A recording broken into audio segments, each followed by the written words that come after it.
Chapter 2. Ruth works in Boaz's field. Now there was a wealthy and influential man in Bethlehem named Boaz, who was a relative of Naomi's husband, Elimelech. One day, Ruth the Moabite said to Naomi, "Let me go out into the harvest fields to pick up the stalks of grain left behind by anyone who is kind enough to let me do it." Naomi replied, "All right, my daughter, go ahead." So Ruth went out to gather grain behind the harvesters, and as it happened, she found herself working in a field that belonged to Boaz, the relative of her father-in-law Elimelech. While she was there, Boaz arrived from Bethlehem and greeted the harvesters. "The Lord be with you," he said. "The Lord bless you," the harvesters replied. Then Boaz asked his foreman, "Who is that young woman over there? Who does she belong to?" And the foreman replied, "She is the young woman from Moab who came back with Naomi.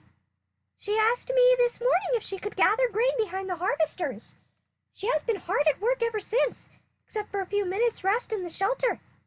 Boaz went over and said to Ruth, "Listen, my daughter, stay right here with us. When you gather grain, don't go to any other fields. Stay right behind the young women working in my field.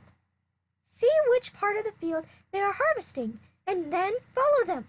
I have warned the young men not to treat you roughly, and when you are thirsty, help yourself to the water they have drawn from the well." Ruth fell at his feet and thanked him warmly. "What have I done to deserve such kindness?" she said. "I am only a foreigner." "Yes, I know," Boaz replied, "but I also know about everything you have done for your mother-in-law since the death of your husband. I have heard how you left your father and mother and your own land to live here among complete strangers.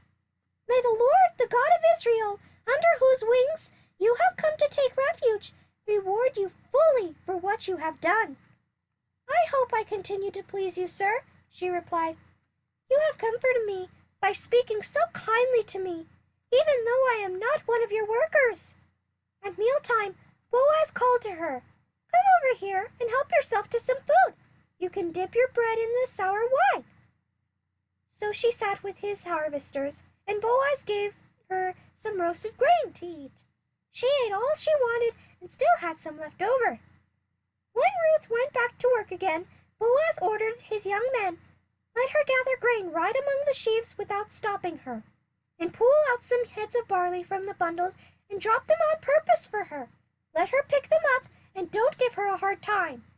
So Ruth gathered barley there all day, and when she beat out the grain that evening, it filled an entire basket.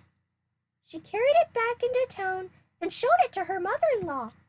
Ruth also gave her the roasted grain that was left over from her meal. "Where did you gather all this grain today?"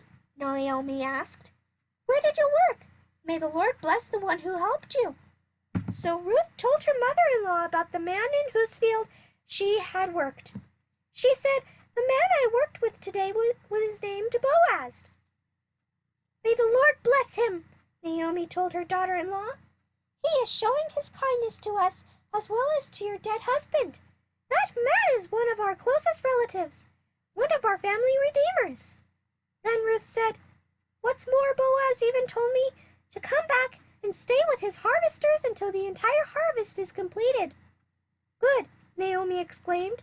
"Do as he said, my daughter. Stay with his young women right through the whole harvest. You might be harassed in other fields, but you'll be safe with him." So Ruth worked alongside the women in Boaz's fields and gathered grain with them until the end of the barley harvest. Then she continued working with him through the wheat harvest in early summer, and all the while she lived with her mother-in-law.